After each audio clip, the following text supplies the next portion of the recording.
Ndabaramukije abandi ndabaye mwiriwe bivanye n'aho muherereye, n'iteka n'umunezero ntangere byo gusubira kubana namwe mwe banywanyi mukira iyi mboneshakure yacu ari nayo yanyu Shiramatsiko TV, ni imboneshakure imwe rudende dushikiriza inkuru n'ibiganiro utaronka ahandi.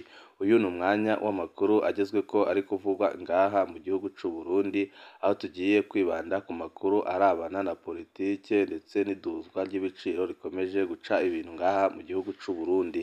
Evariste Ndayishimiye asaba Vladimir Putin ubufasha bwo gukingira inzego mu Burundi.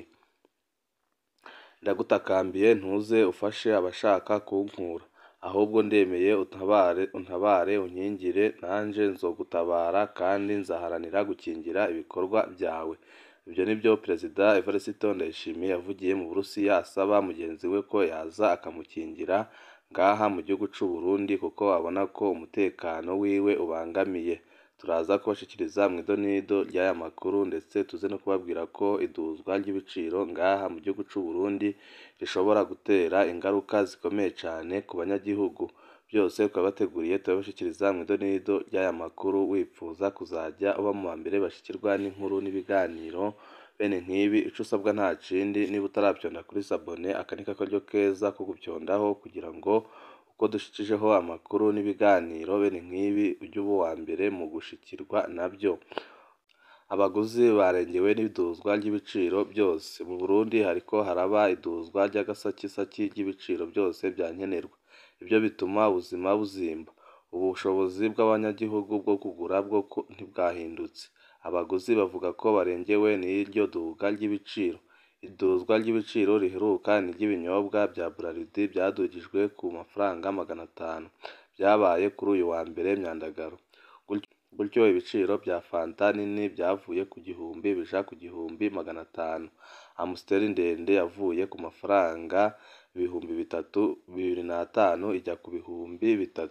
Primus yavuye ku mafaranga 1700 ishirwa ku mafaranga 2200. Primus ntoya yavuye ku mafaranga 2200 ijya ku mafaranga 2500. Royal igurishwa 3100 y'amarundi aho igurishwa hose mu gihe yahora igurishwa 2600. Primus yitwa Black igurishwa 2000 mu gihe yahora ku mafaranga 1600. Abaguzi bavuga ko barengewe n'iduzwa ry'ibiciro kuko ntaho bariko barakura uburyo, ahubwo leta yo irabandanya kuduza ibiciro itabanje no kureba ku bushobozi bw'abanyagihugu. Ukwezi guheze kwaranzwe n'iduzwa ry'ibiciro by'impapuro zitangwa mu ntwaro hamwe n'impapuro ziranga ingendeshwa. Ibiciro bya essence hamwe n'ibindi bitoro nabyo nyine byaradugijwe ku rugero rurerure. Ukuduza ibyo biciro byatumye haduzwa ibiciro by'itike ryo kwiyunguruza ku butaka bw'u Burundi. Mu ndwi idashika hamaze kuduzwa igiciro cyo kwiyunguruza, igiciro c'isukari n'igiciro gitandukanye cy'ibindi bintu ngaha mu gihugu c'u Burundi. Igiciro c'isima cyaradugijwe kuri uyu wa mbere. Imishahara. Politike yo kunganisha imishahara iriko irakorwa kuva muri uku kwezi kwa Mukakaro 2023. Bamwe mu bakozi ba leta baratanguye kuronka ayo mafaranga ku mishahara y'uko kwezi kwa Mukakaro. Nubwo biruko, bamwe mu badandaza bavuga ko bababajwe cane n'iryo duzwa ry'ibiciro ku bidandazwa byose bya nkenerwa.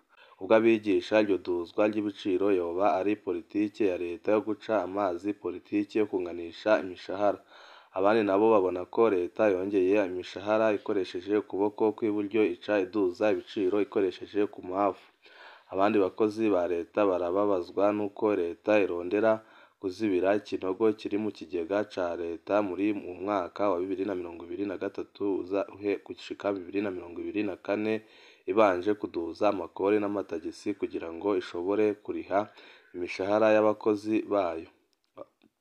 Abo bakozi ba leta bose twavuganye basaba abatowe n'abanyagihugu kwikangura no gukora igikorwa cabo batorewe kugira ngo batabare abanyagihugu. Leta ntiyigeze iraba ubushobozi bwo kugura abanyagihugu bafise imbere yo gushinga ibiciro by'ibidandazwa bya nkenerwa. Niko abanyagihugu bagaragaza umwiheburo. Bongera ko bati abategetsi barindira ibidandazwa byinshi bibura kugira ngo bemeze ibiciro by'abadandaza bicitse mu kiza.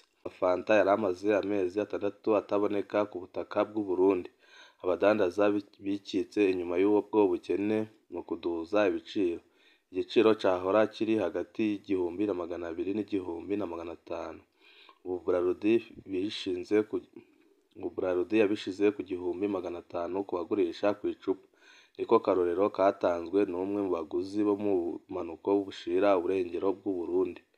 Ibyo biboneka mu maso y'abaguzi nk'uburyo bwo kwemeza ibiciro bya Braludi byashinzwe n'abadandaza bicitse mu kiza.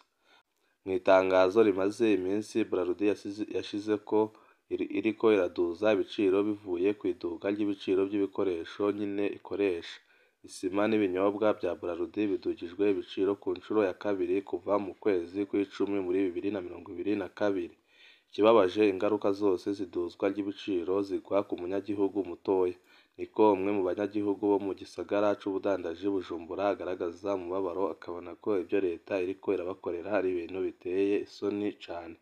Nubwo ibiciro by'ibyo bidandazwa bya nkenerwa bidahengeshanya kuduga, ntibiboneka ku isoko ry'u Burundi, ariyo mpamvu biriko birababaza abanyagihugu babona ko naho bari kubiduza ntaco biri kubamarira kuko ntago biriko biraboneka. Urugero ni nko mu ntara ya Rumonge aho isukari itakiboneka kandi n'ihari itangwa nabi ku buryo bukomeye cane.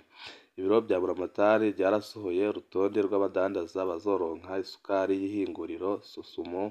Abanyagihugu bo ku mugwa mukuru w'iyo ntara bavuga ko urwo rutonde rutigera rwubahirizwa mu kuyitanga. Abashirwa imbere nabo mu bugambwe ku butegetsi kurusha abandi badandaza. Biruko mu gihe Sosumo iherutse kumenyesha kuwa 27 Mukakaro ko igiciro c'isukari kivuye ku mafaranga 2500 kikaja ku mafaranga 3300. Mugabo ntiboneka haba mu mangazine canke amabotike nk'uko bivugwa n'abanyagihugu. Kubw'abadandaza intonde z'abaronka isukari zikorwa nkana kugira ngo rube uruyeri rwo guhisha ukuntu isukari idandarizwa mu kipfuri. Twari twiteze ko hazabamwo umuco igihe ibiro bya Buramatari byasohora urutonde rw'abadandaza bazoronka isukari. Mugabo abari mu mugambwe ku butegetsi nibo bayihabwa. Bikavugwa n'umudandaza yidoga kuko ataronse isukari kandi yari ku rutonde rw'ibiro bya Buramatari. Abandi badandaza bagiriza abajejwe intwaro ko abagira amanyanga mu itunganywa ry'urudandazwa rw'isukari itera ibura ku isoko. Isukari imara iminsi myinshi mu biro by'intara itaratangwa. Ni umwanya wo gupanga abayihabwa no mu mugambwe uri ku butegetsi bo bashirwa imbere, nk'uko byidogwa n'uwundi mudandaza wo ku mugwa mukuru w'iyo ntara. Mu madandarizo amwe yo mu Rumonge igiciro c'umupfuko w'isukari cari hagati y'ibihumbi 118 n'ibihumbi 120 canke ayarenga. Kuwa kane kw'igerekezo rya 27 Mukakaro, Sosumo yamenyesheje ko igiciro c'isukari kivuye ku mafaranga 25,000 kikaja ku mafaranga 33,000 mu mafaranga y'amarundi. Abanyagihugu barababajwe n'ukuntu ico giciro kiduga mu gihe iyo sukari ataniri kuboneka ku isoko, aribyo biriko birabatera agashavu gakomeye cane, bakabona ko ibyo bariko barabakorera ari ibintu bibi cane. Tuvuye ngaho amakuru yacu terekeze kuri ya nkuru kari kababwiye mu ntango ko Perezida Evariste Ndayishimiye yatakambiye Vladimir Putin kugira ngo aze akingire ubutegetsi bwiwe kuko abona ko hari abashaka kumutembagaza ku butegetsi. Evariste Ndayishimiye asaba Vladimir Putin ubufasha bwo gukingira inzego mu Burundi. Mu rugendo aherukamwo mu Burusiya, Perezida Ndayishimiye yaravuze ingene ababazwa n'ibihugu byivanga mu ntwaro z'ibindi bihugu bikaguma bibazagiza ibijanye n'agateka kazina muntu. Yaravuze ko atewe impungenge n'ingene hariho ibihugu byiha ububasha bwo gufatira ibihano ibindi bihugu ngo nuko bitari mu murongo. Mu kurangiza ijambo, Perezida Ndayishimiye yasabye uburyo bwo gukingira inzego, asaba n'uburyo bwo gukingira ibijanye no kumenyesha amakuru. Mu majambo make, Perezida Ndayishimiye arafise ubwoba ko ubutegetsi bwiwe bushobora gutembagazwa, none asaba Putin kumutabara kuko arabona neza ko nyine abarundi bamaze kumukuraho icizere, cane cane muri bamwe mu bihangange bari kumwe mu mugambwe uri ku butegetsi. Uko yabivuze, asa n'usaba ibikoresho byo kwikingira no kumenya amakuru y'abashaka kumusenyura. Kenshi uko Putin asigaye akingira abaperezida muri Afurika ni ukubaha ingabo n'ibikoresho by'umurwi wa Wagner Group.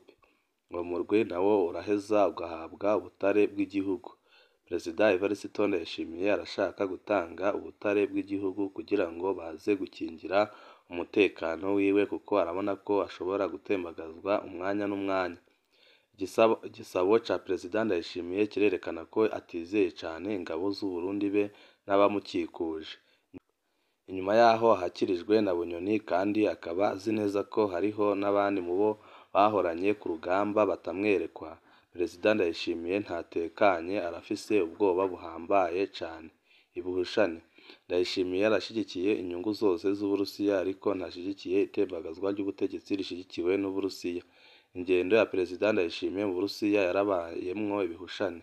Ku ruhande rumwe yariyamirije bikomeye itembagazwa ry'ubutegetsi muri Niger, nk'uko yari yarabikoze muri Mali na Burkina Faso. Ku rundi ruhande yavuyeyo abwiye Vladimir Putin ko Uburundi buzokwama bushigikira inyungu z'Uburusiya. Kumbure yaribagiye ko muri izo nyungu harimwo gutembagaza ubutegetsi muri Afurika, yita ko buyoboka abanyaburaya n'abanyamerika. Perezida Ndayishimiye yari yicaye iruhande ya Kapiteni Ibrahim Traoré atwara Burkina Faso, kandi yaheruka gutembagaza ubutegetsi muri ico gihugu. Gushigikira inyungu zose z'Uburusiya ariko ntushigikire itembagazwa ry'ubutegetsi rishigikiwe n'Uburusiya uba wivuguruje ku buryo bukomeye cane.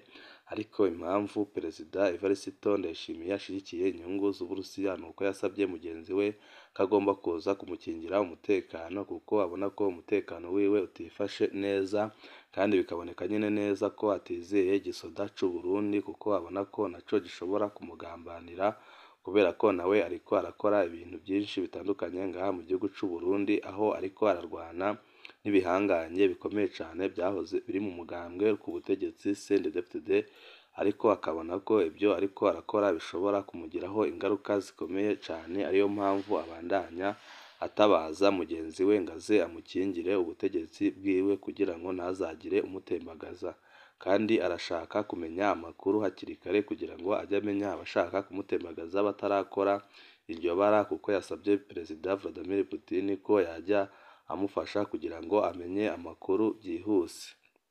Ariko by'ukuri Perezida Ndayishimiye aba ariko avuga ikibazo ciwe: ndagutakambiye ntuze ufashe abashaka kunkura, ahubwo ndemeye untabaze abakingira, nanje nzokuyoboka. Urumva ko nyine Perezida Evariste Ndayishimiye abwiye mugenzi we ko agomba kumutabara kugira ngo ntazafashe abashaka kumutembagaza. Murazi ko nyine Uburusiya aribwo buriko burahindura abategetsi ngaha muri Afurika. Ariyo mpamvu Perezida Evariste Ndayishimiye yishikanye hakiri kare kugira ngo Uburusiya ntibuzafashe umuntu ashaka kumutembagaza. Amajambo Perezida Evariste Ndayishimiye yavuze aragaragaza neza ko atamutekano afise, kandi bikagaragaza neza ko atari urwego na rumwe yizeye ngaha mu gihugu c'u Burundi, yaba urwego rujanye n'igisirikare ndetse n'inzego zimuha amakuru. Arafise ubwoba ko bashobora kumubesha canke ntibamenye amakuru yo kumutembagaza. Ariyo mpamvu yasabye mugenzi we ko yamufasha akaza akamukingira inzego, kandi akajya amuha amakuru hakiri kare kugira ngo amenye uko yitwara.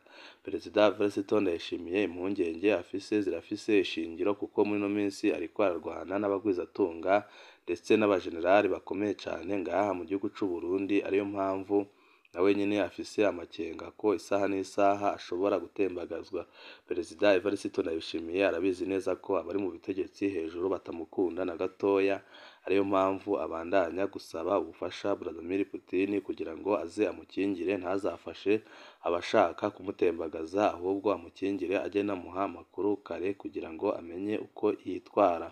Iyi mvugo ya Perezida Evariste Ndayishimiye iratangaje, aho avuga ko ashigikiye ibikorwa byose by'Uburusiya ariko hanyuma akavuga ko adashyigikiye itembagazwa ririko riraba muri Afurika mu gihe Uburusiya aribwo buri kurigiramwo uruhara rukomeye cane, ariko Perezida Evariste Ndayishimiye akavuga ko ashyigikiye kandi azakingira inyungu z'Uburusiya aho ziri hose, ariko nyuma akivuguruza. Ibyo ariko aravuga biraboneka neza ko nawe nyine atiyizeye kandi atizeye n'umutekano wiwe, ariyo mpamvu ashaka gukingira inyungu z'Abarusiya kugira ngo nabo bazamukingire, kuko arabona ko batamufashije atashobora kurongora iki gihugu c'u Burundi igihe kirekire, kuko ariko ararwana n'ibihangange bikomeye cane ngaha mu gihugu c'u Burundi.